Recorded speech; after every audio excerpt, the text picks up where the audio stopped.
Hello दोस्तों, स्वागत है आपका ट्रिकी मैथ में। चलिए तो आज के वीडियो में हम टाइम एंड डिस्टेंस यानी कि समय और दूरी से रिलेटेड एक क्वेश्चन को बनाएंगे और सीखेंगे कि कितनी आसानी से उसको बनाया जा सकता है और क्या क्या तरीका होंगे उसको बनाने का। चलिए तो वीडियो को स्टार्ट करते हैं। चलिए देखिए क्वेश्चन आपसे क्या पूछा जा रहा है। अपनी समान गति के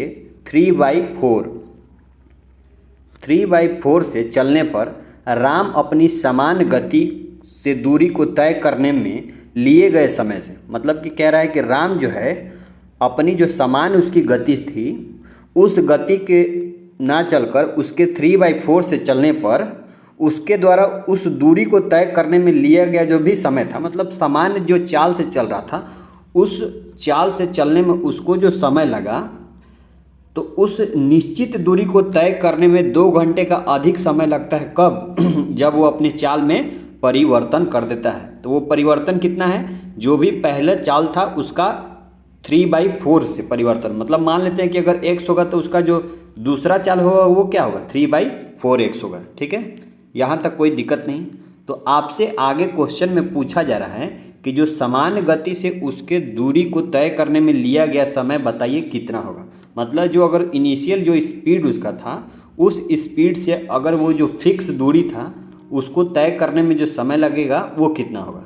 मतलब कि टाइम आपसे पूछा जा रहा है। टाइम इक्वल टू क्या होता है? डिस्टेंस बाय स्पीड होता है। ठीक है, चलिए तो इसको बनाते हैं आसान तरीक़ा से। देखिए सिंपल सा आप जानते होंगे कि डिस्टेंस इक्वल टू क्या होता है? स्पीड इनटू टाइम होता है। ठीक है, तो ये स्पीड और टाइम कब होता है? जैसे मान लीजिए कि अगर एक पॉइंट है ए है, यहाँ से कोई व्यक्ति बी पॉइंट तक जाता है। ठीक है, ए से उसने स्टार्ट किया चलना या दौड़ना जो भी करे वो बी तक जाता है। ठीक है, तो उसका एक समय यहाँ से यहाँ तक जाने में कोई टाइम लगा होगा, तो मान लेते हैं वो टी टाइम है। ठीक है, और इसका एक निश्चित स्पीड से अगर जा रहा होगा, मान लेते हैं S1 स्पीड से जा रहा होगा, तभी तो इन दोनों के बीच का जो डिस्टेंस निकलेगा यानी कि ए और बी के बीच का जो दूरी निकलेगा S/T निकलता है। तो S/T में क्या होना चाहिए कि जो हमारा स्पीड है वो ए से बी तक जाने में फिक्स होना चाहिए। मतलब हमारा जो स्पीड अगर S है तो ए से बी जाने में वो फिक्स होना चाहिए। ठीक है, और टाइम जितना लगा उससे अगर हम मल्टीप्लाई कर देते हैं तो हमारा ए और बी के बीच का दूरी हमको पता चल जाता है। ठीक है, लेकिन अब यहाँ आप क्वेश्चन में देखेंगे कि पहले स्पीड कुछ और था, अभी का स्पीड कुछ और है। यानी कि यहाँ पर क्या हुआ? स्पीड में आपका चेंजिंग आ गया। पहले कुछ स्पीड था, अभी कुछ स्पीड हो गया। तो इस तरह को क्वेश्चन को बनाने में ये जो हम स्पीड लेंगे ना, तो ये जो हम स्पीड लेंगे वो हमारा सिंपल से क्या होगा? रिलेटिव स्पीड ले लेंगे। ठीक है, अब रिलेटिव स्पीड निकालने का तरीका मैंने पहले वीडियो में बता दिया है, तो आप इस क्वेश्चन में देखिए कैसे निकालेंगे।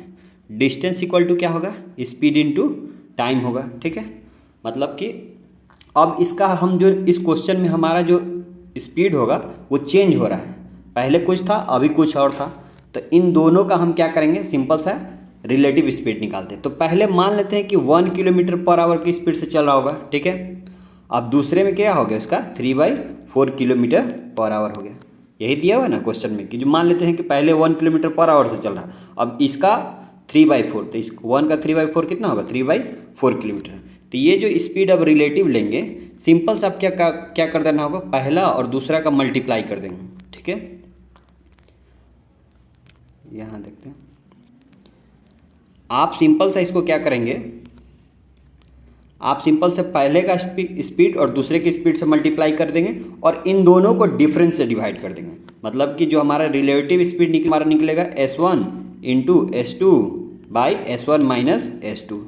इसको आप नोट कर लेंगे। ठीक है, तो अब देखिए, तो इस केस में क्या होगा? इसका 1/1 इंटू 3/4 पहला स्पीड हो गया, दूसरा 3/4, और 1 और 3/4 का डिफरेंस कितना होगा? 1/4, तो उसका ऊपर 4 हो गया, और यहाँ टाइम आपका कितना है? 2 दिया हुआ है। इसको सिंपल से आप करेंगे तो आपका कितना आ जाएगा? 6। यानी कि हमारा जो डिस्टेंस हो गया वो 6 हो गया। ठीक है, तो आपसे पूछा जा रहा है कि पहले जो इसका स्पीड था उससे उसको कितना समय लगेगा।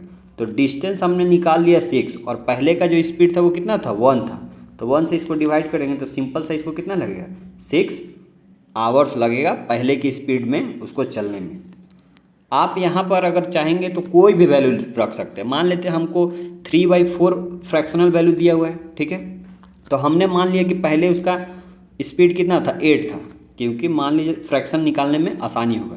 पहले हमने मान लिया उसका स्पीड 8 था, तो उसका जो सेकेंड स्पीड कितना होगा 3/4।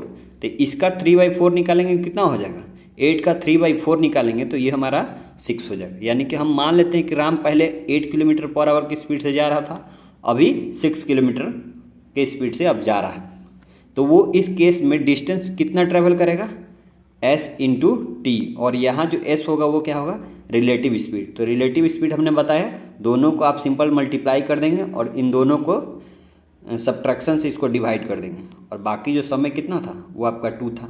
तो आप यहाँ पे भी देखेंगे तो कितना आ जाएगा स्पीड आपका 48 किलोमीटर, मतलब डिस्टेंस आपका कितना आ गया 48 किलोमीटर। अब आपसे पूछा जा रहा है कि समय कितना लगा, तो 48 किलोमीटर में इस 8 से स्पीड से अगर जाता है तो उसको कितना समय लगेगा, 6 आवर्स लगेगा। ऐसे आप कोई भी वैल्यू ले सकते हैं और उससे आप स्पीड निकाल लेंगे, और फिर जो भी क्वेश्चन डिमांड होगा उसको आप निकाल सकते हैं आसानी से। चलिए तो मिलते हैं नेक्स्ट वीडियो में नए ट्रिक के साथ।